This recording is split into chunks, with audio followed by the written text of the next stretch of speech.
مرکز مطبوعات وزارت کارهای داخلی تاجیکستان خبر داد که 9 اکتبر سال 2021 تقریبا ساعت 15:30 راننده автомашین تمغه اوپل استرا پولودوف دانیار سال تولدش 1986 ساکن شهر استرافشن هنگام حرکت در شورای دوشنبه چنوق در حدود نویه دیوشتیچ از عهده اداره واسطه نقلیات نبرآمده به автомашین تمغه وز 2106 تحت اداره راننده شکوروف عزت الله سال تولدش 1981 ساکن جماعت دیهات غزنترک شهر استرافشن برخورده است.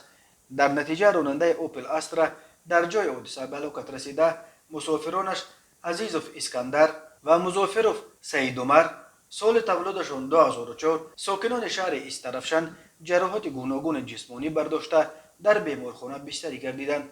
از روی این حادثه تحقیقات ادامه دارد.